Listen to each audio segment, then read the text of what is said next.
Today, I want to talk about how to help bigleaf hydrangeas overwinter successfully. Bigleaf hydrangeas are among the most attention-demanding shrubs since they require proper care and winter protection. It's a Sprouted Seeds YouTube channel. Subscribe and let's get started. The issue with bigleaf hydrangeas is that their flower buds are formed in early autumn at the tips of the stems. However, the stems themselves are not very frost-resistant, so efforts must be made to preserve them. While there are newer varieties that bloom on both old and new wood, I have the more traditional bigleaf hydrangea that needs to be covered regularly for winter.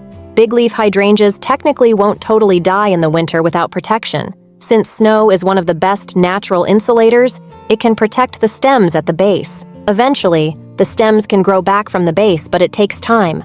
But as you may have observed, not every winter is snowy, and snow is scarce in some areas. Besides, who wants to chance losing future flowers and stems? For this reason, bigleaf hydrangeas are sheltered during the winter months in 2 stages.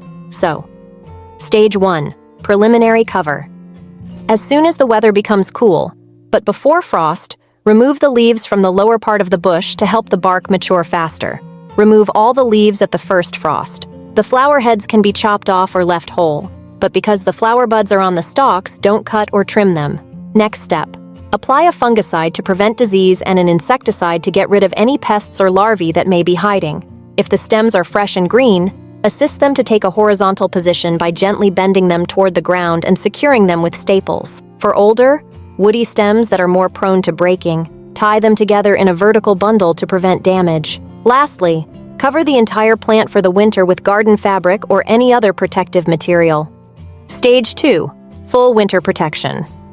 The second stage occurs when the temperature consistently drops to around -2 to -5 degrees Celsius or 28 to 23 degrees Fahrenheit. Here's how to do it. Mulch the shrub's base with peat, pine needles, or fallen oak leaves. Tie the stems together loosely if the plant is young.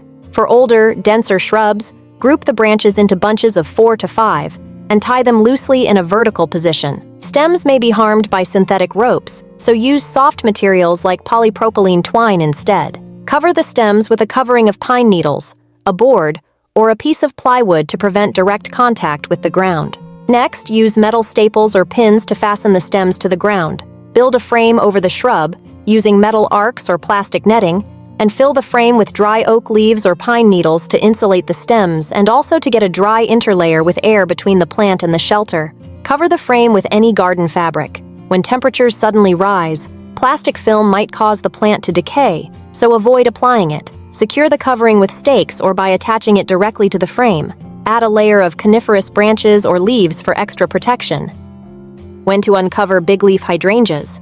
Since late frosts can still harm the flower buds, don't rush to fully expose the shrub in the spring. When the temperature hits about 0 degrees Celsius or 32 degrees Fahrenheit, begin by removing the branches or leaves. When the days become warmer, open the protective cover slightly to let the stems acclimatize, and gradually remove any insulating materials like pine needles. If nighttime frosts persist, recover the shrub after daytime airing. Remove the cover fully only when there is no longer a chance of nighttime frost. Follow these steps and your bigleaf hydrangea will be well protected for winter and ready to thrive next spring.